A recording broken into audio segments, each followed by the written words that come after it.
टुनटुनी चिड़िया सुबह सुबह अपने फल का ठेला उठाकर जंगल में घूम रही थी। ले लो फल, आज के ताजे ताजे फल जी, मजेदार रसीले फल, ले लो फल। टुनटुनी चिड़िया की आवाज सुनकर कुछ घोंसलों से परिंदे फल खरीदने के लिए निकलते हैं और इसके ठेले के आसपास आते हैं। अरे ओ टुनटुनी बहन, तेरे फल तो आज बहुत ही ताजे लग रहे हैं। अरे मालकिन, क्या बोल रही हो तुम? मेरे फल तो रोज ही ताजे रहते हैं। अरे ओ टुनटुनी, ये सेब कैसे दिए हैं? 100 रुपए किलो बहन जी। अरे बाप रे, इतना महंगा? अरे टुनटुनी बहन, क्या बोल रही हो? हमें लूटो मत, महंगाई बढ़ गई है। बहन जी, मुझे खुद बहुत ही कम पैसे बचते हैं, तो मैं भला आपको कैसे लूट सकती हूँ।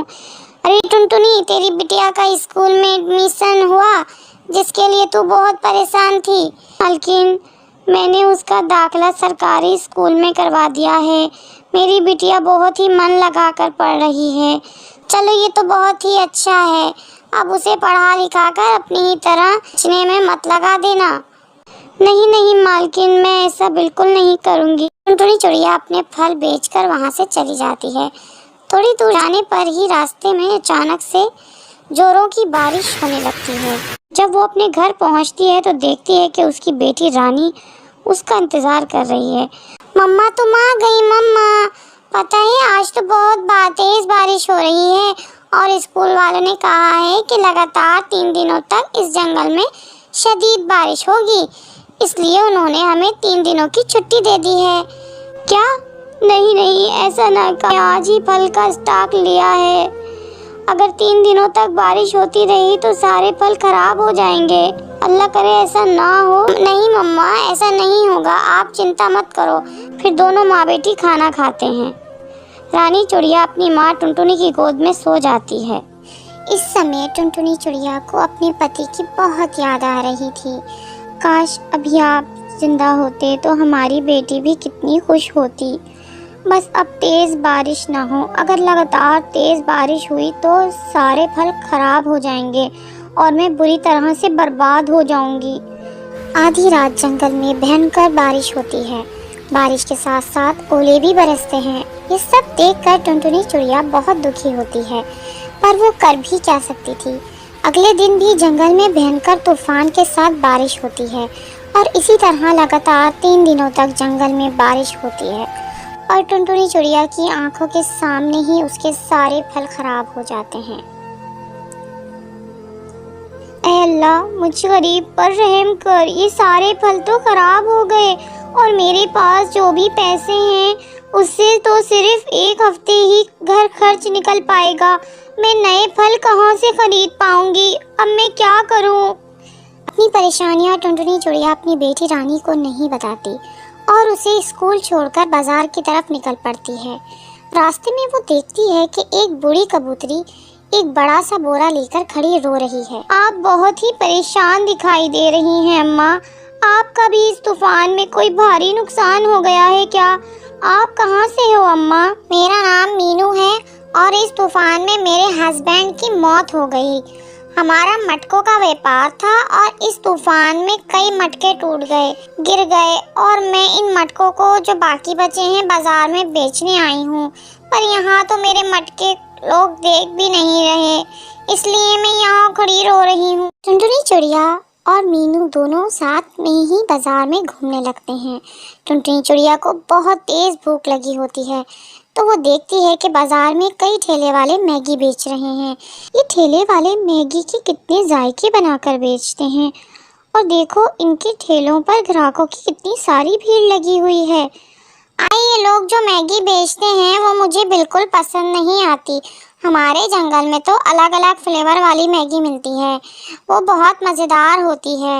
मीनू मौसी की ये बात सुनकर टुनटुनी चिड़िया के दिमाग में एक आइडिया आता है और वो मीनू से कहती है, अरे वाह मासी, आपने तो सारी मुश्किलों का हल ही निकाल डाला। आप ना मुझे ये मटके बेच दो, इस मटके में ना मैं मैगी बनाकर बेचूंगी, तो दोनों मिलकर व्यापार करेंगे तो अच्छा मुनाफा होगा। आई टुनटुनी, तुम्हारा विचार तो बहुत अच्छा है और इस बाजार में तो मटका मैगी कोई बेचता भी नहीं। ठीक है, कल ही हम दोनों मिलकर इस बाजार में ठेला लगा देते हैं और सब अल्लाह पर छोड़ देते हैं। फिर क्या था, अगले ही दिन मीनू और टुनटुनी चिड़िया ने बाजार में मटका मैगी का ठेला लगा दिया। आओ जी आओ, स्वादिष्ट गर्मा गर्म मटके मैगी खाओ। आओ जी आओ, मटका मैगी खाओ। आओ, मज़ेदार गर्मा गर्म स्वादिष्ट और लाजवाब मटका मैगी। मीनू और टुनटुनी चिड़िया की आवाज़ सुनकर कुछ ग्राहक उनके ठेले पर आते हैं और स्वादिष्ट गर्मा गर्म मटका मैगी खाते हैं। मटका मैगी बहुत ही स्वादिष्ट होने की वजह से कुछ मिनटों में उसके सारे मटका मैगी बिक जाते हैं और दोनों को बहुत अच्छा मुनाफा होता है।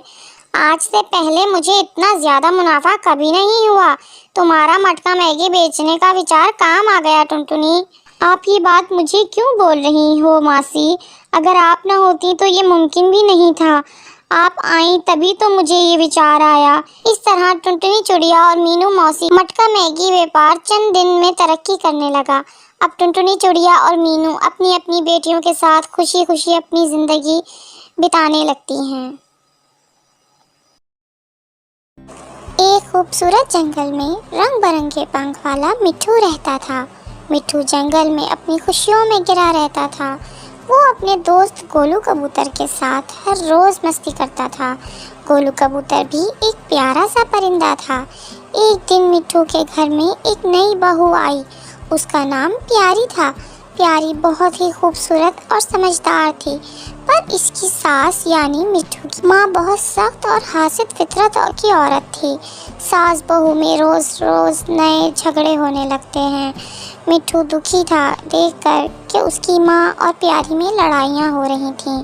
वो चाहता था कि दोनों खुशी खुशी रहें प्यार से। मिट्ठू सोचने लगा कि मैं दोनों को कैसे समझा सकता हूँ, कैसे इनकी लड़ाई को प्यार और समझदारी में बदल सकता हूँ। मिट्ठू ने अपनी समझ और होशियारी का इस्तेमाल किया। एक दिन वो प्यार और नरमी से अपनी माँ से बात करने लगा।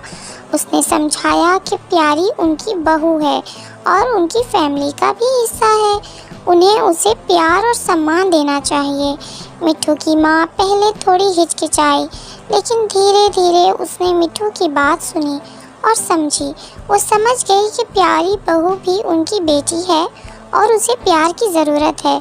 मिट्ठू फिर प्यारी के पास गया और उसे सास के दिल की बात बताई।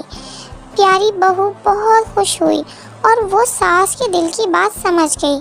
सास बहू में अब प्यार और समझ आ गई थी। दोनों एक दूसरे की मोहब्बत को समझती और सम्मान करती थीं। सास ने बहू को अपने साथ घूमने और उड़ने की आज़ादी दी। बहू ने सास की सलाह और मशवरे सुनते हुए खुद को और बेहतर बनाया।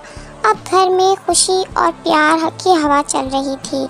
मिट्ठू भी बहुत खुश था और अपनी माँ और प्यारी बहू को देखकर। इस कहानी से ये सबक मिलता है कि अगर हम चाहें तो बात करके समझ और प्यार से बहुत से मसले हल किए जा सकते हैं।